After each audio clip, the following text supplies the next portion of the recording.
नमस्कार, मैं हितलाल दिल्ली एनसीआर से बोल रहा हूँ। आज हम जिस पे चर्चा करेंगे वो है प्राकृतिक आपदा, जिम्मेदार कौन। ये बहुत ही सुनने में अच्छा लगता है कि प्राकृतिक आपदा और जिम्मेदार कौन। इसमें सच्ची बात यह है कि प्राकृतिक आपदा जो है जब भी आती है तो लोग उसे कुदरत का कहर कहते हैं। हमेशा लोग कुदरत से ही ला देते हैं कि कुदरत का कहर है, कुदरत ने ऐसा किया, कुदरत ने वो कर दिया, कुदरत ने ये कर दिया।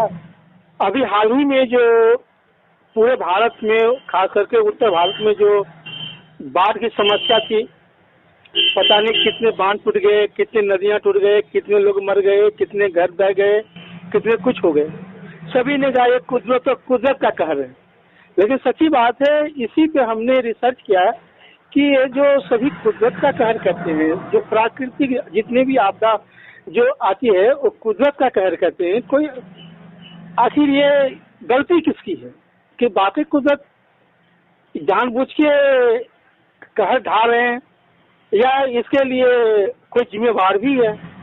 तो मैं बहुत ही अपने आप को पीछे जाके देखा, और जब मैंने पीछे जाके देखा उस पर मैंने सर्च किया, रिसर्च किया, तो पता चला कि जो भी आपदा होता है या जो भी कुछ हुआ है उसका जिम्मेवार कोई कुदरत नहीं है, बल्कि उसका जिम्मेवार मैं खुद हूँ। यानी हम खुद है, हम सभी मानव जाति ही इस कुदरत कहर के जिम्मेवार है और नाम खामखा हम कुदरत पे डाल देते हैं।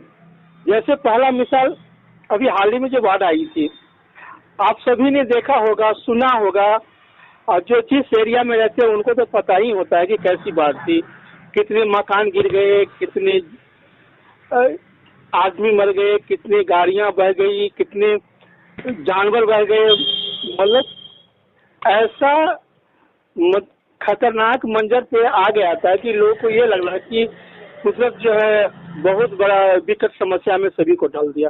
लेकिन सच्ची बात ये है कि कुदरत हमें किसी समस्या में नहीं डाला है। सच्ची बात है कि इस समस्या का जड़ कौन है? हम इंसान ही है, हम खुद इस समस्या का जड़ है।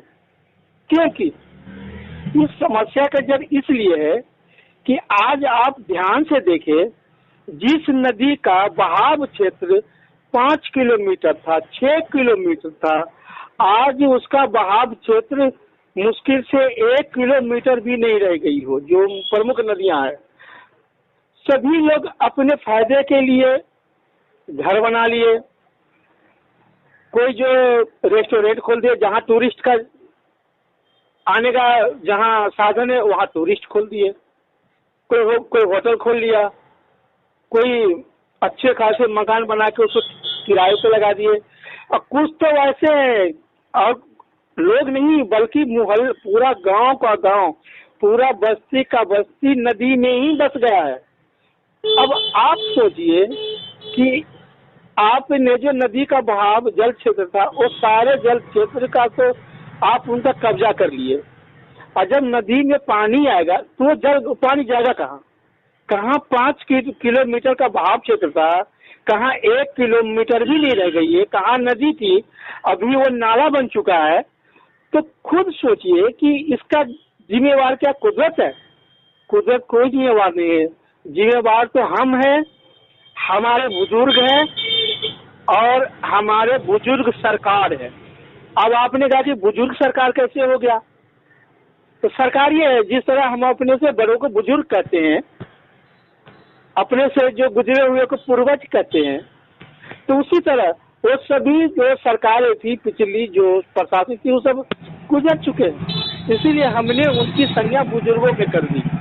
शायद आप सब इन बातों को बुरा ना माने, अगर ध्यान से सोचेंगे तो मैं तो गलत नहीं बोल रहा हूँ, सही बोल रहा हूँ। अब आप कहेंगे कि ये हमारे बुजुर्ग सरकार कैसे दोषी है? तो इसका साफ कारण है कि आज हमारे बुजुर्गों ने अपने फायदे के लिए नदी में घर बना लिए, नदी के किनारे को हम खत्म कर दिए, जहाँ 5 किलोमीटर का बहाव था वहाँ हम 1 किलोमीटर भी नहीं रहने दिए। मतलब सारा हमने कब्जा कर लिए, नदी का जल क्षेत्र का जितना भी हिस्सा था हमने कब्जा कर लिए, और एक छोटी सी बांध बना दी कि भाई अब नदी का जल क्षेत्र इतना ही रहेगा।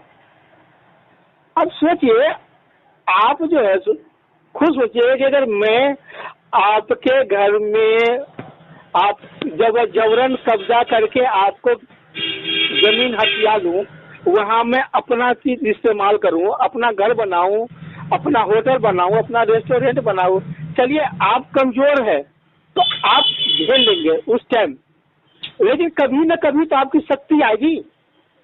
आपकी नहीं आएगी तो आपके बच्चे को तो आएंगे ना, तो क्या वो हमें छोड़ेगा? हम नहीं छोड़ेगा ना। तो जब सोचिए, जब आपकी छोटी सी, अगर मैं छोटी सी जगह लेकर के उस पर मैंने कोई अपना काम किया, तब तो आप इतने बड़े आफत मचा देंगे, कोर्ट जाएंगे, थाने जाएंगे, पंचायत करेंगे, मारपीट सब हो जाएगी, गोलियां तक चल जाएगी।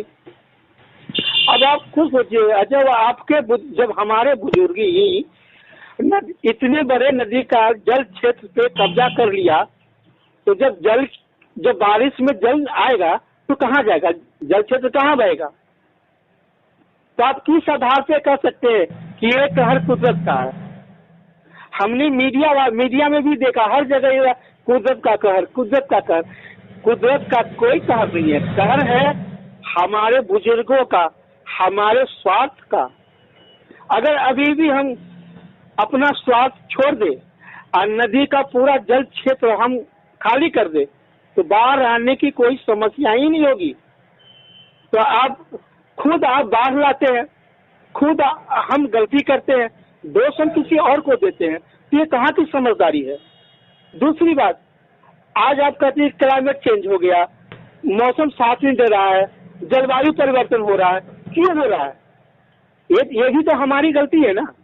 हमने जो जंगल का जो क्षेत्र था वो कभी 10 किलोमीटर में रहा होगा, 20 किलोमीटर रहा होगा, 50 किलोमीटर रहा होगा, आज वो जंगल का क्षेत्र मुश्किल से 2 किलोमीटर रह गया। उसका जो इतने आप क्षेत्र जो खा गए हैं अपने स्वार्थ के लिए, वो कहाँ जाएगा? तो क्लाइमेट तो चेंज होगी, जलवायु परिवर्तन तो होगा। तो आप दोष कुदरत को कैसे दे सकते हैं? जब आप खुद अपनी गलती कर रहे हैं तो अपनी गलती का दोष या अपने बुजुर्गों का दोष या अपने बुजुर्ग सरकारों का दोष आप कुदरत पे नहीं दे सकते। अगर आप कुदरत को झेल रहे हैं तो समझिए कि सबसे बड़ी भूल है आपकी, और ये आप सबसे बड़ी गलती कर रहे हैं। वैसे आप गलती करें तो बहुत अच्छा। जब कुदरती समय का कोई चीज हो तो कहते कि हाय ये तो भगवान ने बहुत बुरा कर दिया। क्यों करेगा? आप नदी में ही घर बना के रहे हैं, जिस जंगल में, जहाँ जंगल 25-30 किलोमीटर था वहाँ 5 किलोमीटर रह गया है, तो वहाँ का जलवायु परिवर्तन तो होना ना। दूसरी बात ये है, अब पहाड़ों को देखिए, कहीं बोलता है कि भाई कुदरत का कहर है, देखो पहाड़ दरक रहा है, मतलब पहाड़ गिर रहा है। पहाड़ क्यों नहीं गिरेगा? आपने पहाड़ को खोद कर चारों तरफ से, जो पहाड़ आज से कुछ 100 साल पहले या कुछ साल पहले पठार नुमा था, आज वो पहाड़ कील नुमा बन गया है।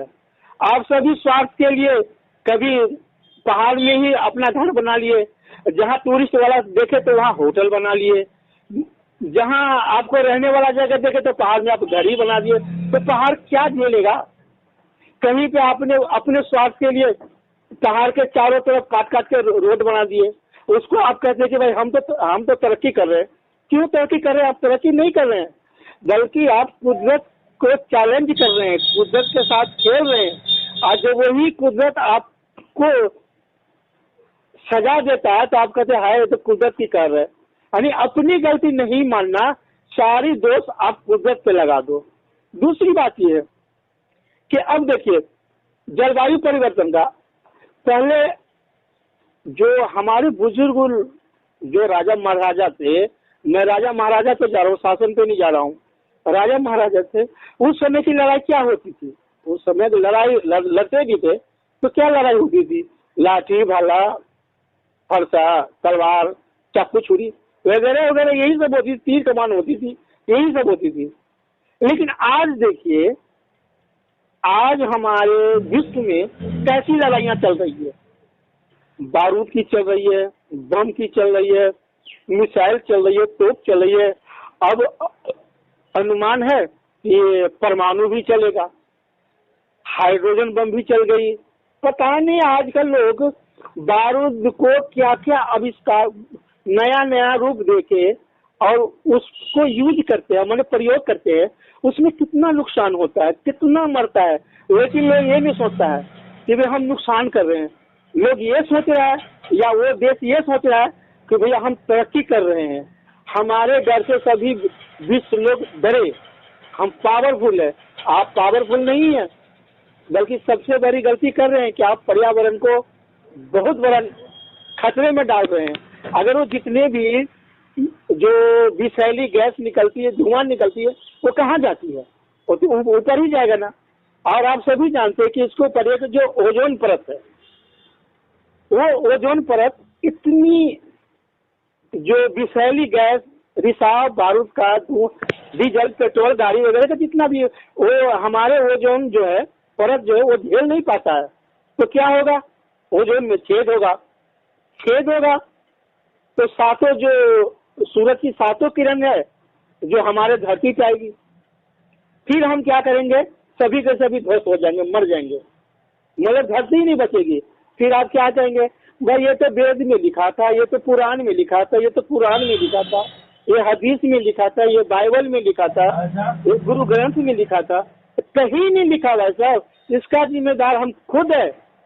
अगर हम अभी बारूद पे कंट्रोल करें, हम ऐसा नहीं करेंगे तो हमारा जो पर्यावरण है नुकसान नहीं होगा, ओजोन गैस में छेद नहीं होगी, हमारा पर्यावरण चलता रहेगा। हमारे आने वाले जो अगली पीढ़ी है वो बहुत अच्छे ढंग से रहेंगे। लेकिन हमें ये समझ है कहाँ? हम तो अपने स्वार्थ में अंधे हैं। हम लोगों तो एक ही नियम है कि शहर जलती है तो जलने दो, आग हमने लगाई है। लोग मरते हैं तो मरने दो, अपनी खुदाई है। हम लोग इसी में जी रहे हैं। अब मैं आपसे यही निवेदन करना चाहता हूँ कि जब गलती हमारी है, हमारे बुजुर्ग की है, हमारी बुजुर्ग सरकार की है, तो कृपया भगवान को दोष न दो या कुदरत को दोष न दे। अगर कुदरत को आप दोष देते रहेंगे और गलती पे गलती करते रहेंगे तो मैं नहीं समझता हूँ कि आप सबों को इससे आपको कुछ फायदा होगा। आप तो फायदे में जी लेंगे, लेकिन आपसे जो आने वाले पीढ़ियां हैं वो बर्बाद हो जाएंगे। एक समय ऐसा आएगा कि हमारे धरती पे शुद्ध हवा नहीं बचेगा। एक समय ऐसा है कि हमारे अभी भी पानी नहीं है शुद्ध, खुद सभी जानते हैं अभी भी शुद्ध हवा नहीं है। क्यों नहीं है? ये गलती हमारी है, हम दोष देते हैं कुदरत को। तो ये कुदरत की दोष देना बंद करें। मेरी निवेदन यही है कि आप सभी कुदरत को जो दोष दे रहे हैं कि भगवान भरोसे हमारा ये देश चल रहा है, विश्व चल रहा है, तो भगवान भरोसे नहीं चल रहा है। भगवान ने चलाने के लिए हम इंसानों को बनाया है कि आप को जिस दुनिया में भेज रहा हूँ उस प्रकृति को रक्षा करो, उसको सोचो, समझो, अच्छा काम करो। ये नहीं कि उसके साथ आप खिलवाड़ करो अपने स्वार्थ के लिए। अगर अपने स्वार्थ से ऐसे ही खिलवाड़ करते रहेंगे तो मुझे नहीं लगता है कि 100 साल तक या 200 साल तक ये धरती चलेगी और हमारे जो आने वाली पीढ़ी है वो सुख शांति में रहेगा। क्यों? कि उसका अगर वो बोलेंगे ना, या हम कहते हैं कि हम अपने जो भी कर रहे हैं अपने बच्चे के लिए कर रहे हैं, तो सबसे बड़ी भूल कर रहे हैं। हम अपने बच्चे के लिए अच्छा काम नहीं कर रहे हैं, बल्कि अपने भविष्य के लिए, बच्चे के लिए सबसे गलत काम कर रहा हूँ, हम सभी कर रहे हैं। तो कृपया इस बात को समझिए। अपनी हम सभी जितने भी जो इंसान मात्र है, मैं सभी से यही निवेदन करूंगा, प्रार्थना करूंगा कि हम लोग अपनी गलती समझे, कुदरत के बनाई हुई दुनिया से खिलवाड़ न करें। जो नदी में हमने घर बना रखे हैं कृपया उस घर को खाली करें।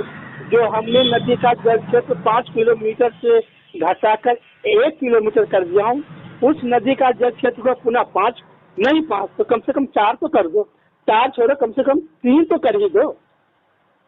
चलो आधा आपने खा लिया, आधे तो कर ही दो कम से कम। अगर आप ऐसा नहीं करते हैं तो आपको बोलने का कोई हक नहीं है कि हाय ये कुदरत का कहर है। कुदरत का कोई कहर नहीं है। ये हमारी गलती है, हमारी बुजुर्गों की गलती है, हमारी बुजुर्ग सरकार की गलती है। तो कृपया आप अपनी गलती न करें। हम इंसान जितने भी है अपनी गलती सुधारें और प्रकृति को रक्षा करें। प्राकृतिक संपदा को अपनी संपदा समझे, प्राकृतिक धरोहर को अपनी धरोहर समझे। इसी में हम इंसान को फायदा है और इसी से हम लोग आगे बढ़ेंगे और हमारे आने वाली जो पीढ़ी है वो खुशहाल रहेंगे। अगर इतनी बात मैं आपसे निवेदन किया हूँ, शायद आप सब समझ गए होंगे, तो मेरे लिए तो समझिए कि बहुत अच्छी बात होगी। नहीं तो समझ मेरी बात को आप गलती समझ चाहते लीजिए। धन्यवाद, नमस्कार। नमस्कार दोस्तों, मेरे चैनल को सब्सक्राइब, लाइक करें और आइकॉन को जरूर दबाएं ताकि आने वाले वीडियो को आपको नोटिफिकेशन मिल जाए। धन्यवाद।